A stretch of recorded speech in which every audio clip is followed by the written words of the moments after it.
Olá, tudo bem? Vamos para mais um estudo? Hoje veremos o penúltimo capítulo do livro de Daniel, o capítulo 11. Esse capítulo fala da duração curta dos governos terrestres. Quando Alexandre o Grande, aquele que dominou durante o Império Grego, quando ele estava no auge do seu poder, da sua fama, ele teve seu reino quebrado e dividido. Normalmente, o momento de maior glória de uma nação precede a própria ruína. O único reino que é eterno é o reino de Cristo, e ele é fundado sob a justiça. No capítulo de hoje, nós veremos aí seres humanos sendo retalhados, matando-se uns aos outros e voltando também a sua raiva contra Deus. E é importante nós enfatizarmos que a profecia nesse capítulo teve assim cumprimento exato, como Deus disse que aconteceria, realmente aconteceu. É falado de eventos nacionais que foram cumpridos nos mínimos detalhes, e isso é prova de que realmente só pode vir de Deus, do Deus que criou o céu, a terra, o mar e tudo que existe. Daniel, ele achou dificuldade em compreender totalmente as visões anteriores, aqueles símbolos todos. E nessa última entrevista desse capítulo que veremos hoje, não são usados símbolos, é usada uma linguagem comum e direta. E a história mais uma vez é repetida. Não há aqueles símbolos que nós vimos anteriormente, como animais, chifres. Agora é uma linguagem comum. Nesse capítulo nós vamos ver inúmeros conflitos envolvendo o povo de Deus e aquelas pessoas que os perseguiam, aqueles poderes que perseguiam o povo de Deus. Mas nós veremos que Deus revela com precisão o futuro das nações e também o estabelecimento do seu reino eterno, que está muito próximo. Como nós já dissemos anteriormente, a profecia é uma verdade que se amplia. Então, nesse capítulo, nós vamos ver novamente a história sendo contada, só que com novas imagens, dando mais luz sobre aquelas anteriores. Vamos ver, verso 1 diz: Eu, pois, no primeiro ano de Dario, Medo, levantei-me para o animar e fortalecer. Esse capítulo 11 é narrado por Gabriel a Daniel. Daniel não vê ali reis do norte e do sul, ele apenas ouve falar sobre eles. E o anjo Gabriel pessoalmente assistiu o rei Dario, o Medo, na administração de Babilônia. Isso pode explicar por que Dario era tão amigo de Daniel. A mão de Deus trabalha para fortalecer os que são amigos do povo de Deus. E foi o caso aí do rei Dario. Nesse trabalho, Deus usa o ministério dos anjos muito mais do que podemos perceber. E não é diferente nos nossos dias também. O verso 2 diz: E agora te declararei a verdade. Eis que ainda se levantarão 3 reis na Pérsia, e o quarto será muito mais rico do que todos eles. E tendo se tornado forte, por meio das suas riquezas, agitará todos contra o reino da Grécia. No verso anterior, e nesse verso que acabamos de ler, nós temos aí um esboço da história do segundo reinado, o reinado Medo-Persa. Dos versos 3 até o 13, nós vamos ver a história do terceiro reino, que é a Grécia. No tempo da visão, quem dominava, quem reinava, era Ciro. E os 4 reis que seguiram após Ciro, que dominaram a Pérsia, foram Cambises, que governou de 530 a 522 a.C., Falso Esmerdes ou Gálmata, 522 a.C., Dario, de 522 a 486 a.C., Xerxes ou Assuero, 486 a 465 a.C. Cambises, que foi quem conquistou o Egito e era representado ali pela terceira costela na boca do urso, que nós vimos lá em Daniel 7, verso 5. Falso Esmerdes ou Gálmata, que governou no ano 522 a.C. Ele foi um usurpador e reinou, como nós podemos ver aí, bem pouco tempo. Dario foi tolerante com a religião dos povos conquistados e promulgou um segundo decreto para a reconstrução do templo em Jerusalém, como escrito lá em Esdras, no capítulo 6. E é também em seu reinado que finalmente o templo foi reinaugurado no ano 516, 515. Ciro e Dario foram quem fizeram os decretos para a reconstrução do templo. E Xerxes, ou também conhecido como Assuero, foi aquele esposo de Esther. Nós podemos ver a história lá no livro de Esther, no capítulo 1. E ele nomeou como primeiro-ministro do seu império o judeu Mordecai. E Mordecai, juntamente com Esther, evitaram o morticídio do povo de Deus. Esse rei herdou muitas riquezas e ajuntou o maior exército da história. Nessa época, a única área no Mediterrâneo Oriental que não estava sob o domínio persa era a Península Grega. Xerxes então ajuntou o maior exército da história para controlar essa importante área do Mediterrâneo. Alguns historiadores falam de 300 mil soldados, outros falam de 5 milhões. Heródoto, o historiador, fala de 40 nações que forneceram tropas para o exército persa. E a quantidade de soldados chegava a 1.700.000. Realmente eram muitos soldados. E assim como descrito na profecia, Xerxes empreendeu então tudo contra o reino da Grécia. Mas ele foi derrotado.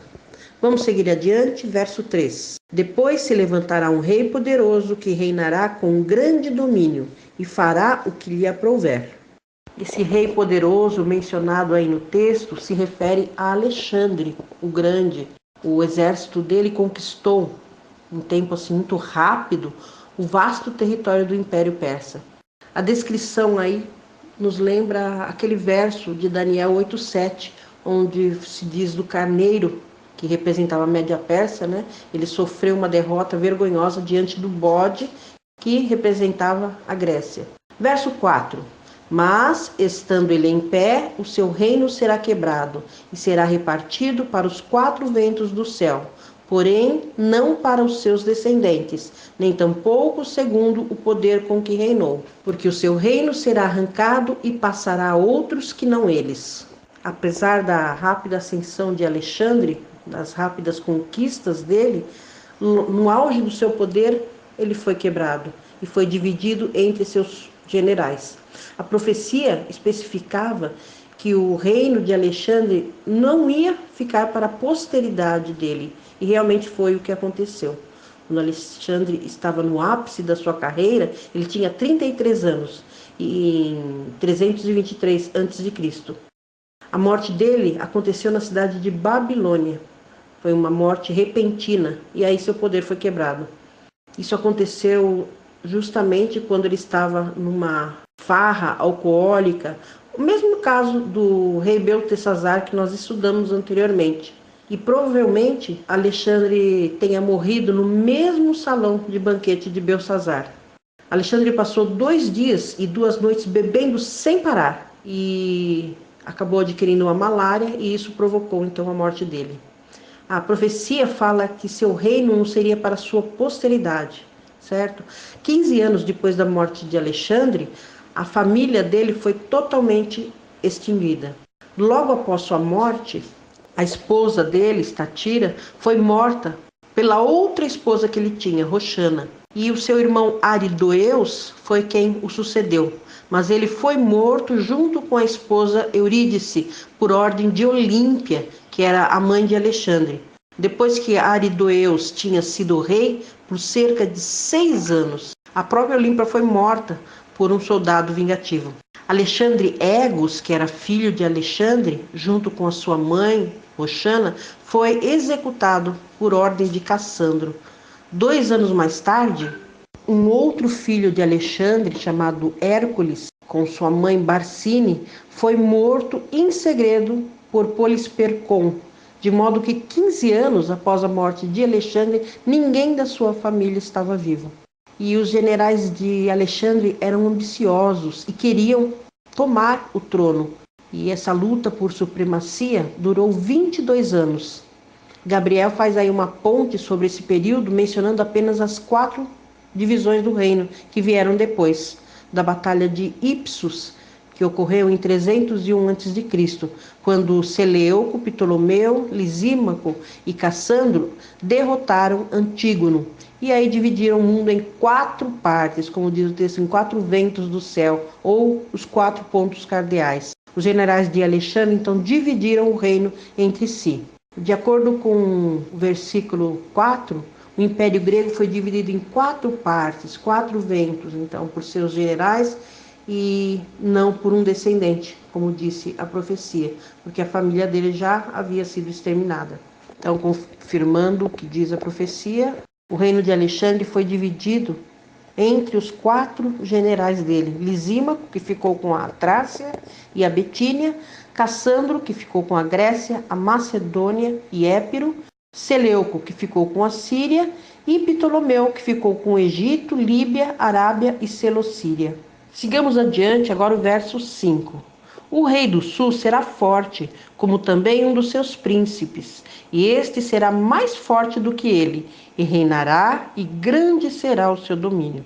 Não demorou muito para que aqueles 4 reinos fossem reduzidos a apenas 2. Então, as expressões rei do sul e rei do norte aparecem com frequência nesse capítulo. Quando nós mencionarmos, nós vamos fazer aqui um esqueminha para que nós possamos acompanhar a sequência de governos do Reino do Norte e do Sul. E não há dúvida de que o Reino do Sul é o Egito, que era governado pelos Ptolomeus, e o Reino do Norte é a Síria, que era governada pelos Seleucidas. Agora, qual seria a razão da profecia dedicar uma atenção especial a essas 2 divisões do Império de Alexandre? É simples, é porque um e depois o outro foram quem controlaram o território de Israel.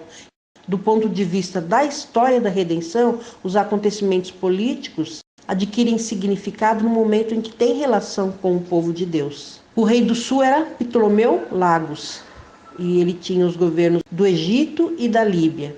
Ele marchou sobre a Judéia, cercou Jerusalém e, num ataque, ele tomou, num dia de sábado, a cidade quando os judeus não puderam defender-se. Ele levou 100.000 judeus cativos para o Egito.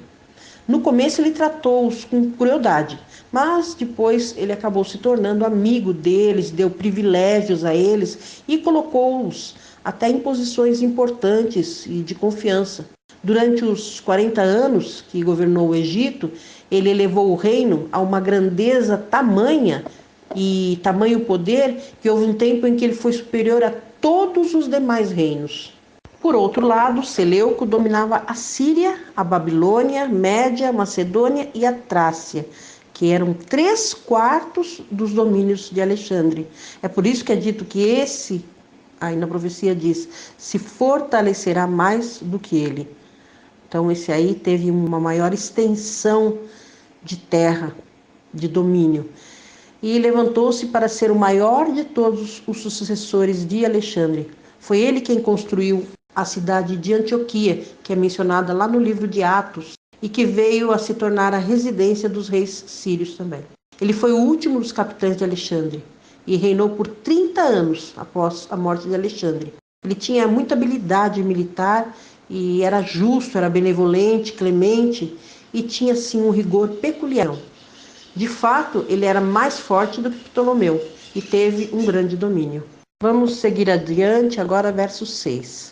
Mas, ao cabo de anos, eles se aliarão, e a filha do rei do sul virá ao rei do norte para fazer um tratado. Ela, porém, não conservara a força de seu braço, nem subsistirá ele, nem o seu braço.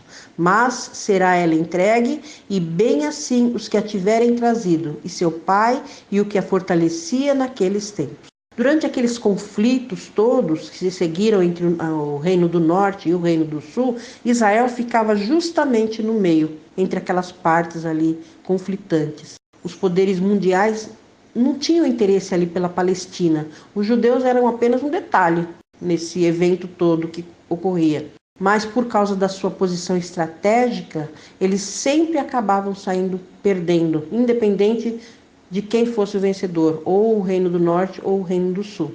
Houveram guerras quase que perpétuas entre esses dois reinos.